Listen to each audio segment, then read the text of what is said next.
नमस्कार दोस्तों, DD rat के एक और एक्शन वीडियो में आप सभी का स्वागत है। मैं हूं आलोक। तो आज जो वीडियो लेकर आया हूं, वीडियो है डेली स्ट्राइक का और इसका टाइटल है USA will send an Indian to space in 2024। तो जी हां, नासा की तरफ से और अमेरिका की तरफ से ऐसी खबरें आ रही हैं कि भाई वो एक इंडियन एस्ट्रोनॉट को स्पेस में भेजेंगे 2024 में। और ये बड़ी अचीवमेंट होगी क्योंकि इसके पहले रशियन स्पेस क्राफ्ट में हमारे जो राकेश शर्मा थे वो गए थे स्पेस में और वो भारत के लिए बहुत बड़ी अचीवमेंट थी। तो अगर अब जाते हैं तो ये कई डिकेड्स के बाद ऐसा होगा जब कोई इंडियन स्पेस में जाएगा। तो चलिए देखते हैं कि भाई पाकिस्तान के लोग क्या कह रहे हैं भारत की इस अचीवमेंट पर जो होने वाली है। यार बात करने का पर्पस ये है कि सर्च एंड रिसर्च टेक्नोलॉजी के बारे में बात करूंगा कि अमेरिका ने एक ना तारीख में जो ना होने वाली चीज़ की इंडिया को फंडिंग भी किया 6.1 बिलियन डॉलर्स की। उसके बाद इंडिया से वादा किया है कि भाई 2024 के अंदर हम इंडियन एक बंदे को जो कि इंडियन एस्ट्रोनॉट को हम खला में भेजेंगे, स्पेस के रिसर्च के लिए भेजेंगे। दूसरे नंबर पर उन्होंने ये भी कहा है कि 2024 के अंदर हम स्पेस सेंटर भी बनाएंगे इंडिया के अंदर। क्या वजूहत है कि इंडिया अमेरिका के इतने इंटरेस्ट इंडिया के अंदर क्यों शो करवा रहा अपना? इसके पीछे क्या रीजंस हो सकती हैं? इंटरनेशनल लेवल पे इस तरह के इंटरेस्ट शो ऐसे ही करवाए जाते हैं जैसे कि अब जैसे इंडिया को देख लें। इंडिया ने अपने जो एक्सपेंडिचर्स हैं इसको बेसिकली याशी करना कहते हैं और उनकी याशी का लेवल देखेंगे वो किस लेवल की कर रहे हैं कि वो चांद पे जा रहे हैं। तो इस बात को अप्रिशिएट करना चाहिए। और ये चीज़ें ये भी शो करती हैं कि कंट्री की जो इकॉनमी है ना वो वाकई मतलब कि स्ट्रॉन्ग इकॉनमी। अय्याशी समझ में नहीं आई। जहां तक मुझे समझ है, मुझे कमेंट में बताइएगा आप लोग। अय्याशी का मतलब होता है मतलब फिजूल खर्ची या जरूरत की चीजें ना करना या फिर शौक के लिए ये चीजें करना। जहां तक मुझे समझ है कि हमें जरूरत तो नहीं थी लेकिन हम शौक के लिए कर रहे हैं, हम शो ऑफ के लिए कर रहे हैं, दिखाने के लिए कर रहे हैं, उड़ा रहे हैं चीजों को। दैट इज कॉल्ड अय्याशी। मतलब सिर्फ अपने बारे में सोच रहे हैं और समझ रहे हैं ना, हर तरह की जो मौज मैं ले सकता हूं वो मैं लेने की कोशिश कर रहा हूं। दैट इज अय्याशी। अब इसको किस सेंस में इन्होंने बोला, शायद मैंने गलत समझा या पता नहीं। आप लोग मुझे कमेंट करके जरूर बताइएगा। लेकिन मुझे लगता है कि भारत स्पेस के मामले में अय्याशी तो नहीं कर रहा है और ना ही हम शो ऑफ कर रहे हैं। हम जानते हैं कि फ्यूचर जो है वो स्पेस में है और पाकिस्तानियों को ये बात बहुत बाद में समझ में आएगी। उन्हें अंदाजा भी नहीं है कि वो क्या मिस करने वाले हैं। इनफैक्ट बहुत कुछ मिस कर चुके हैं और आने वाले टाइम में बहुत कुछ मिस करने वाले हैं। यकीन मानिए, जो भी बच्चा पाकिस्तानी हो 10-11 साल का हो, आज से वो 50 साल 60 साल बाद मेरी बात याद रखेगा कि मैंने कोई बात कही थी। जहाँ पे स्ट्रॉन्ग इकोनॉमीज़ हो वहाँ पे लोग इन्वेस्ट करते हैं, वहाँ पे जुए लगाते हैं, वहाँ पे इन्वेस्टमेंट आती है। आप देख लें एप्पल हो गया, माइक्रोसॉफ्ट हो गया, टेस्ला इवन के वहाँ पे आ रहे हैं। तो ये सारे उसी के आउटकम्स हैं जो अपनी वो करते जा रहे हैं। बिल्कुल सही होगा।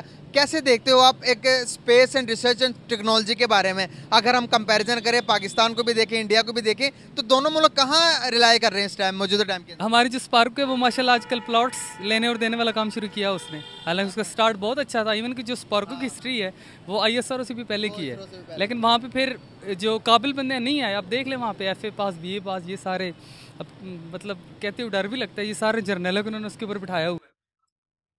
वैसे जर्नैलों से याद आया, ताज़ा खबर पता है कि नहीं आप लोगों को? ताज़ा खबर यह है कि पाकिस्तान ने फैसला किया है कि जो भी उनकी बिजली कंपनीज जो हैं, जो घाटे में चल रही हैं, वो पाकिस्तानी आर्मी को दे दी जाएंगी। यानी कि अब उन कंपनीज के मालिक जो हैं वो पाकिस्तानी आर्मी के जर्नैल, रिटायर्ड जर्नैल, कर्नैल, इस टाइप के लोग हो जाएंगे। यानी कि आपके एक और शोबे में आर्मी की दखल हो गई है। और आपको क्या लगता है कि किसके कहने पर हुआ होगा ऐसा कि धीरे धीरे पांव रखने की जगह तो मिल गई? बिजली कंपनियों में आर्मी को पांव रखने की जगह मिल गई है। और यह भी हम सबको पता है कि जो फार्मिंग में ऑलरेडी पाकिस्तानी आर्मी घुस चुकी है।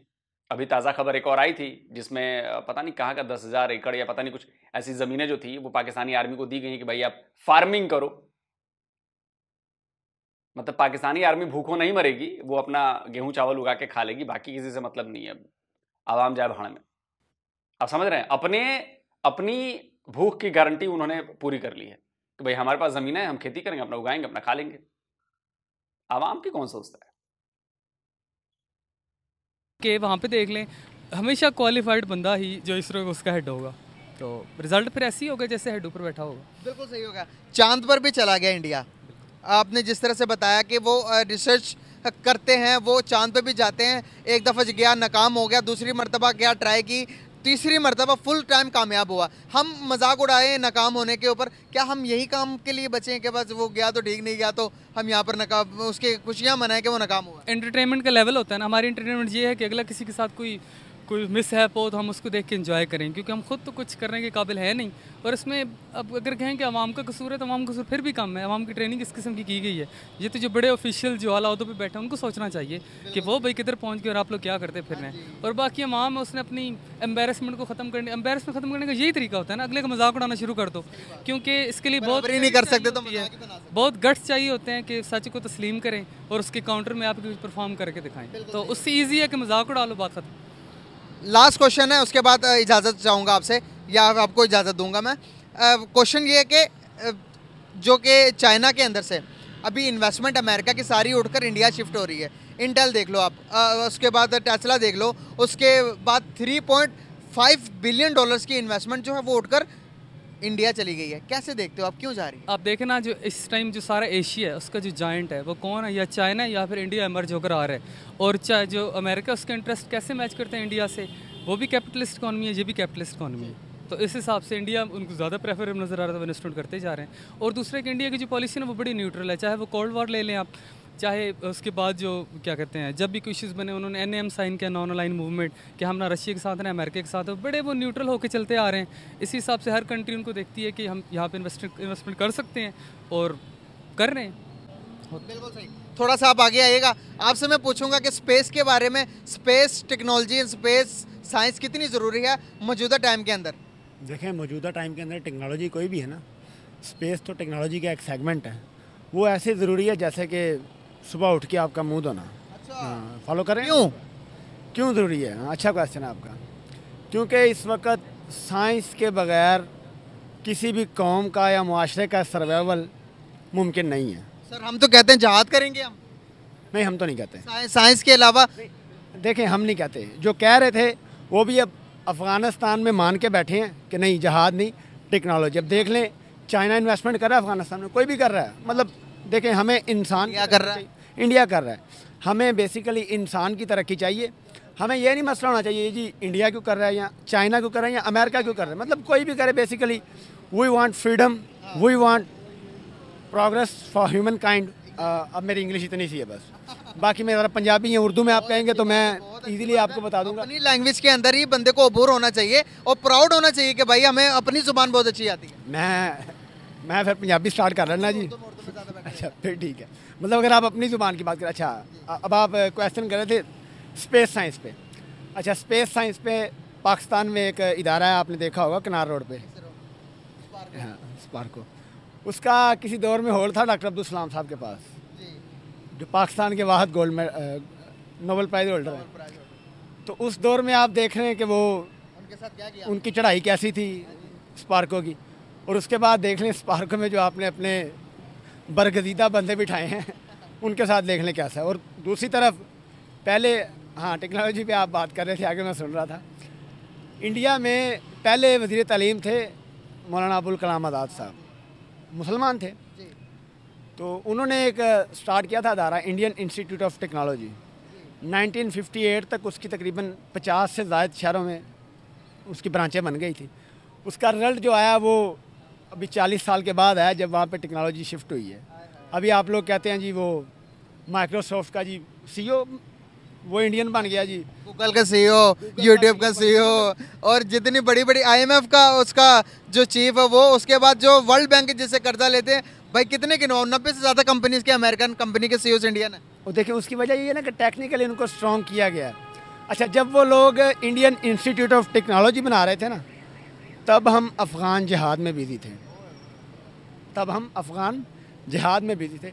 देखें, मज़हब की जो अहमियत है वो अपनी जगह पे है और वो बिल्कुल होना चाहिए। मतलब मज़हब एक बाउंड्रीज देता है जिसके अंदर रह के कोई भी बंदा इजीली अपनी ज़िंदगी गुजार सकता है। और अगर मज़हब ना होता तो शायद यही लोग जो आपको इंसान बने नज़र आ रहे हैं, इन पे कोई कानून लागू ना होता तो यही हैवान बने होते। ये बहुत ज़रूरी है। हाँ जी। लेकिन जो दूसरी तरफ साइंस एंड टेक्नोलॉजी है ना, उसका तो हमें कुरान में भी बारहा कहा गया कि आओ खोज करो, मेरे ज़मीन पर, मेरी कायनात पर अल्लाह मियां खुद कहते हैं कि खोज कर। निशानियाँ हैं। मतलब निशानियाँ अकल वालों के लिए, उसके लिए सोचना पड़ेगा। सोचने के लिए थोड़ी सी मेहनत होती है, मेहनत के लिए बस लोग राज़ी नहीं है, बाकी तो काम कर लेते क्या हैं। लगता है आपको, क्या हम सही मुसलमान हैं? अगर हैं तो मुसलमान, सही मुसलमान होने का मतलब ये कि डेवलपमेंट, सही मुसलमान होने का मतलब है साइंस में तरक्की, सही मुसलमान होने का मतलब है यहूदी को भी, ईसाई को भी, हिंदू को भी एक्सेप्ट करना, उसको भी इजाज़त देना कि भाई इस मुल्क के अंदर, ये मुल्क जितना एक मुसलमान मेरा है उतना तुम्हारा भी है। लेकिन यहाँ पर तो उल्टा हो रहा है। और यही काम सऊदीया और यूएई कर रहे हैं। तो आप लोग कहते हैं कि जी ये तो लिखा हुआ है कि सऊदीया वाले फिर से बुत परस्त हो जाएंगे, सऊदीया में तो क़यामत आएगी और वहीं से क़यामत की शुरुआत होगी, और सऊदीया वाले तो अय्याश हैं, सऊदीया वाले तो ये हैं, दुबई वाले ये हैं, वो तो मुसलमान नहीं रह गए हैं, पता नहीं क्या क्या क्या क्या क्या, ब्ला ब्ला ब्ला ब्ला ब्ला ब्ला। मेरा पॉइंट समझे आप, मैं किस तरफ इशारा कर रहा हूं?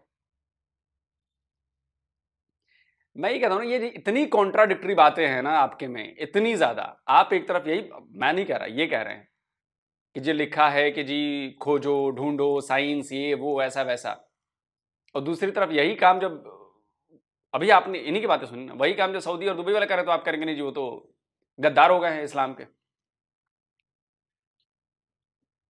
क्या कहेंगे इस बारे में? आपकी बात बड़ी अच्छी है। क्या हम सही मुसलमान हैं भी या नहीं?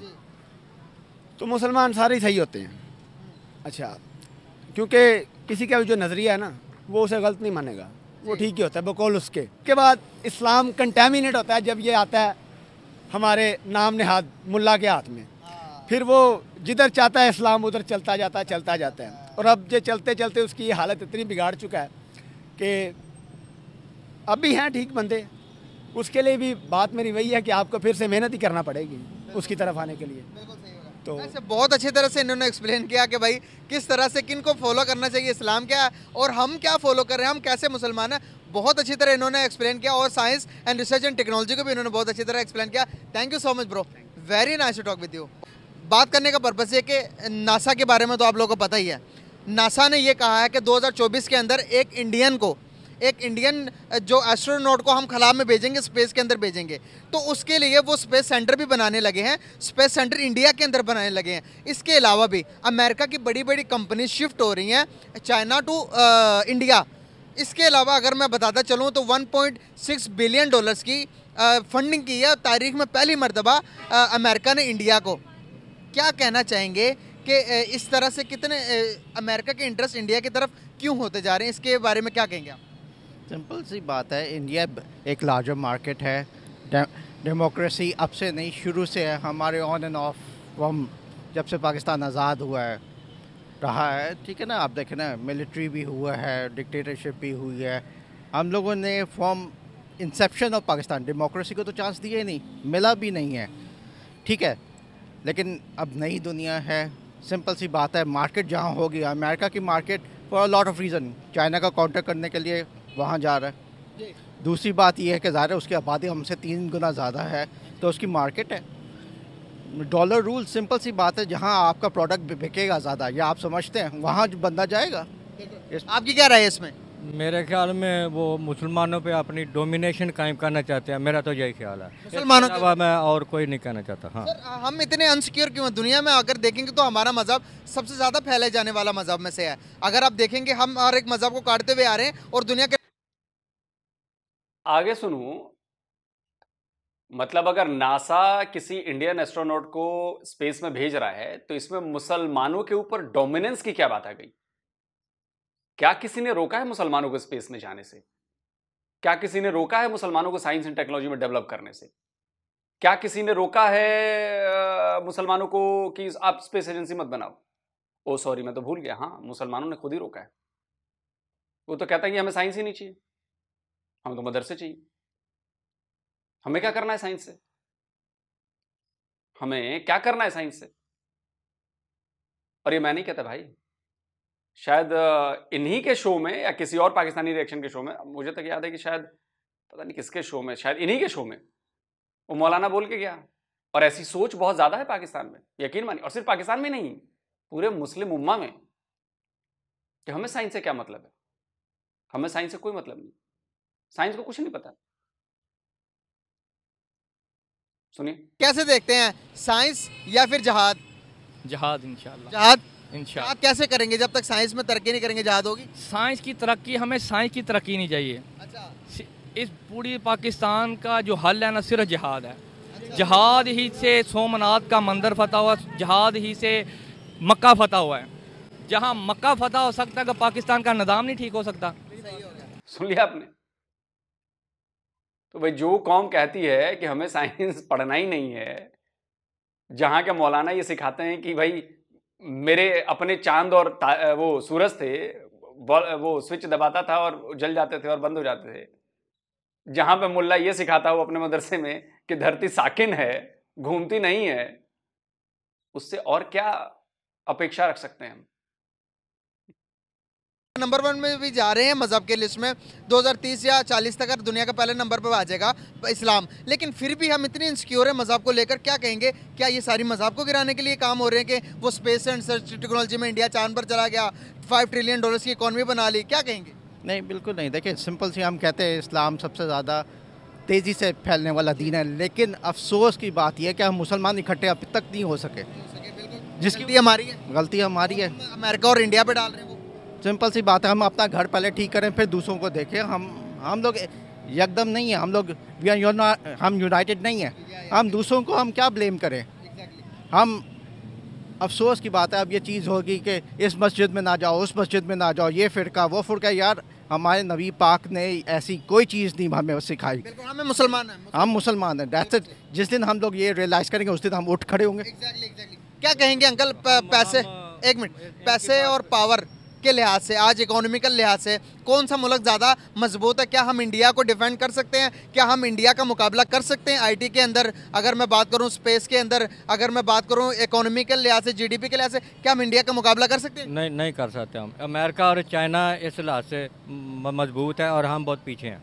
जी बिल्कुल, जी बिल्कुल। हमने एक साथ सफ़र किया, शुरू किया sir, China, India, Bangladesh, Pakistan. आज आप इंडिया को देख लें सर, $5 ट्रिलियन की इकोनॉमी बना ली है, पूरी दुनिया के अंदर अपना सिक्का जमवा लिया, मनवा लिया अपने आप को कि भाई हम एक महज़ब कौम है, हम बहुत बड़ी कौम है। उनके लीडर्स आते हैं, उनके लिए हमारे पास क्या ऐसी कमियां हैं जिसकी वजह से हम इंडिया का भी मुकाबला नहीं कर सकते? हम नीयत के, असली में हमारा पेट जो नीयत है ना, नीयतों के फतूर है। पाकिस्तान में हर चीज़ है, मौसम, हर चीज़ यहाँ है, रिसोर्सेज हमारे पास है। एक चीज़ जो लैक है वो शुरू से है, वो लैक ऑफ लीडरशिप है और सिंसियरिटी है। हम लोग कहते रहते करप्शन करप्शन। अफसोस की बात है कि जितने इदारे हो गए, आपके पास FIA हो गए, आपके पास एंटी करप्शन हो गया, आपके पास नैब हो गए, हज़ारों इदारे। यार, एक में मर्ज करो, खर्चा कम करो और जो लोग हैं उनको सही लटकाओ यार। फिर पाकिस्तान को देखो कैसे कोई रोक सकता है। ईमानदारी नहीं दिखाते हम सही तरह। सर, क्या कहना चाहेंगे सर्च एंड आईटी के अंदर जिस तरह से इंडिया काम कर रहा है, जिस तरह से आर्टिफिशियल इंटेलिजेंस के लिए काम कर रहा है, वो क्या कहेंगे कि आने वाले टाइम के अंदर इंडिया का फ्यूचर क्या किधर देखते हैं हम, इसी तरह प्रोग्रेस करता रहा? देखिए, इंडिया अब जो प्रोजेक्टेड है in terms of IT sector या इन टर्म्स ऑफ ग्रोथ, तो वो 2nd to 3rd largest economy कुछ सालों में हो जाएगा। ठीक है, 2024 के अंदर बन जाएगा तीसरी बड़ी इकोनॉमी। देखिए ना, तीसरी बड़ी इकोनॉमी। पाकिस्तान को इंस्टेड ऑफ कम्पीटिंग अपने घर को इन ऑर्डर करना चाहिए।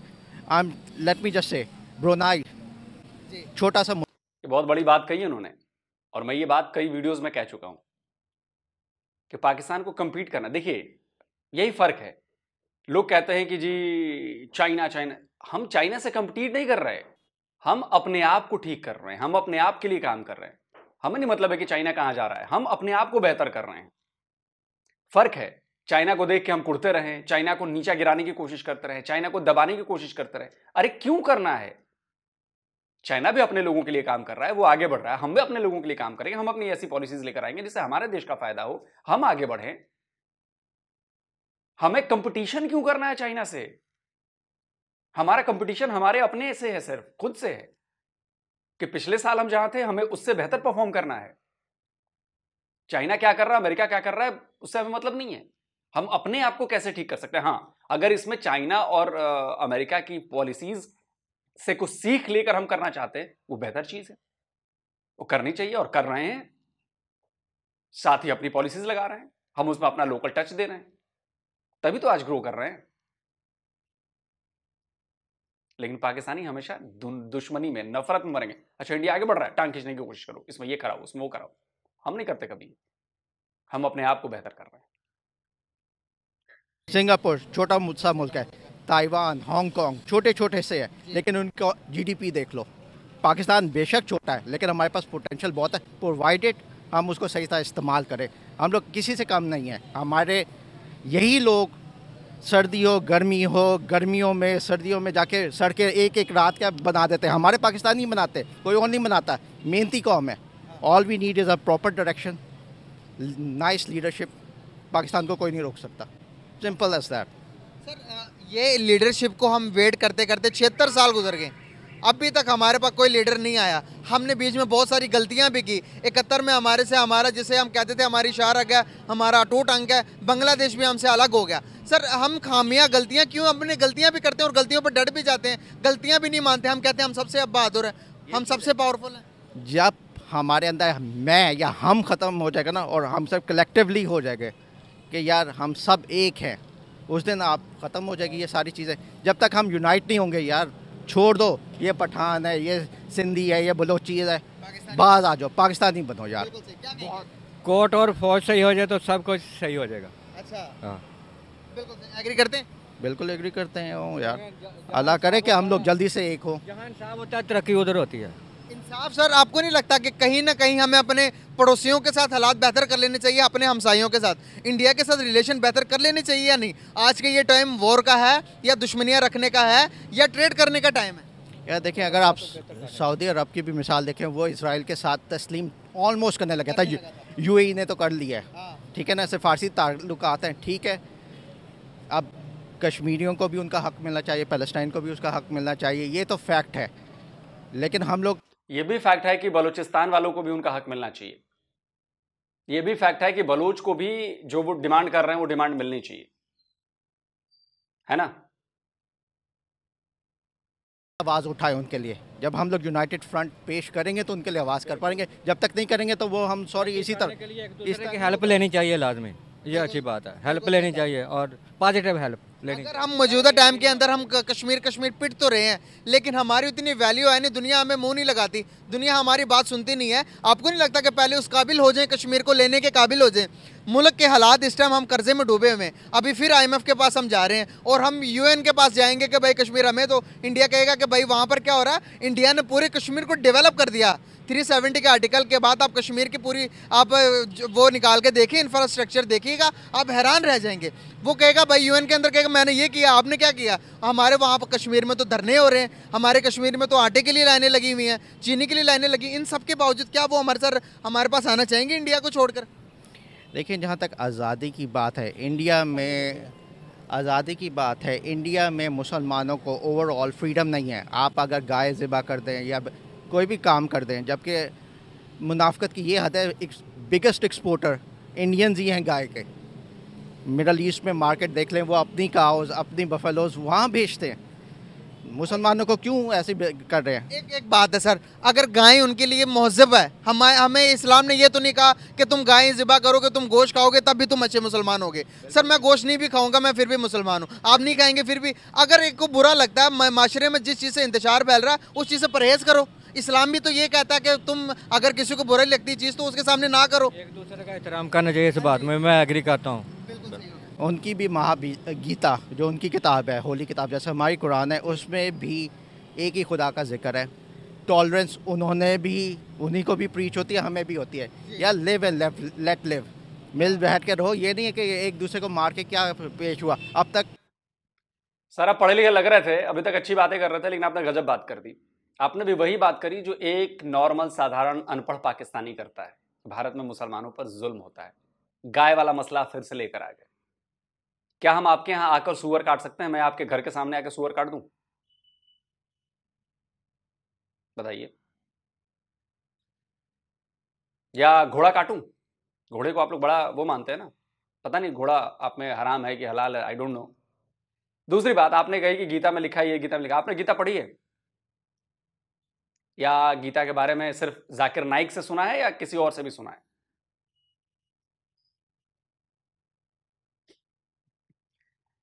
कुछ भी मत बोल दीजिए। पूरी जंगें जितनी भी हुई हैं, दुनिया ने अभी तक सीखा नहीं कि जंग करने का कोई फ़ायदा नहीं है। सर जंगे हमने किए, नुकसान कौन उठा रहा है आज? आज वो तो तरक्की कर गए, हम ही उठा रहे हैं। हम ही उठा रहे हैं ना। बिल्कुल। तो हम ना कहीं हम खुद ठीक नहीं है सर।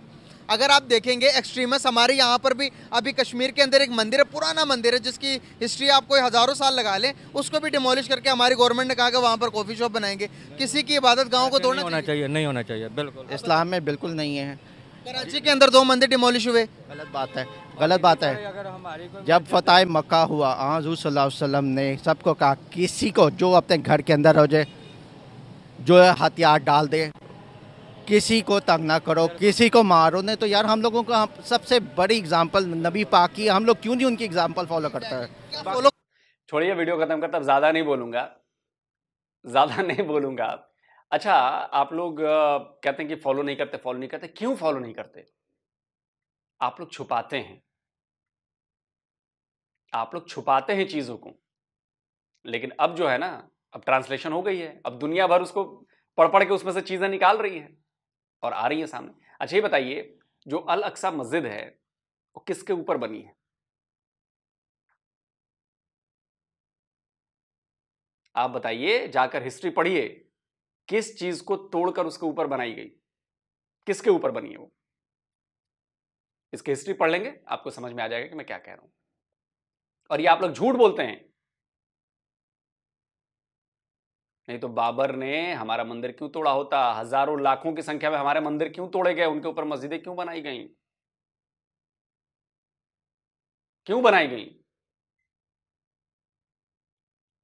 तो आप या तो मानो कि बाबर मुसलमान नहीं था, और जब वो मुसलमान नहीं था तो बाबरी मस्जिद तोड़ने पे विधवा विलाप मत करो। और या तो मानो कि हाँ, हम झूठ बोलते हैं, हमारे में लिखा हुआ है कि दूसरों की इबादतगाह तोड़कर वहां पर अपनी बना दो। ये दोनों बातें एक साथ नहीं हो सकती।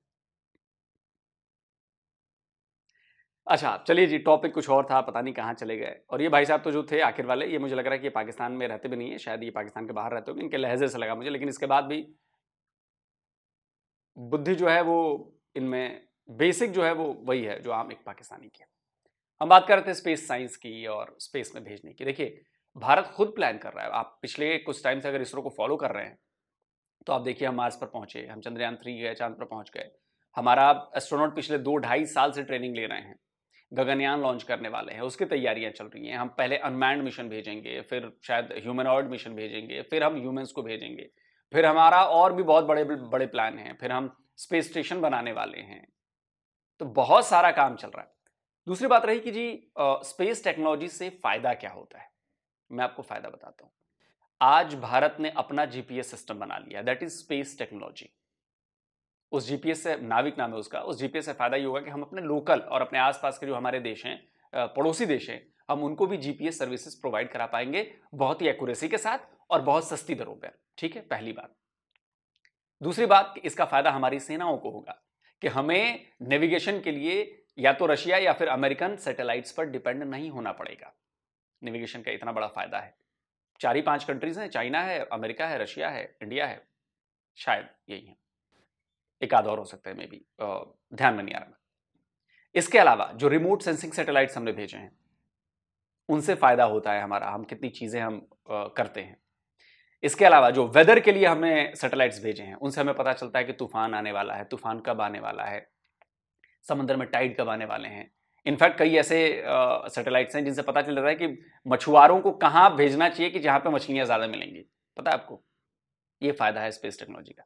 फार्मिंग में बड़ा जबरदस्त फायदा हो रहा है, बारिश कब होगी, नहीं होगी, मौसम का पूर्वानुमान, बहुत ज्यादा कुछ हो रहा है। चौथी चीज, कम्युनिकेशन। हम कम्युनिकेशन के लिए किसी दूसरे देश पर डिपेंड नहीं है, हम अपनी कम्युनिकेशन सेवाओं के लिए अपनी सैटेलाइट्स पर डिपेंडेंट हैं। हमारी सैटेलाइट्स हैं जिनसे हमारे डीटीए चलते हैं, टीवी चलता है, हमारे फोन चलते हैं, बाकी नेटवर्क आता है, हमारे खुद के सैटेलाइट हैं। किसी से उधार नहीं लिया हमने, किसी से बनवाया नहीं, हमने खुद बनाया, खुद यूज कर रहे हैं। ये फायदा है स्पेस टेक्नोलॉजी का। और आप लोग अभी बहुत दूर हैं। कमेंट करके जरूर बताइएगा। जल्दी मिलता हूं एक और नई वीडियो के साथ। नमस्कार, जय हिंद।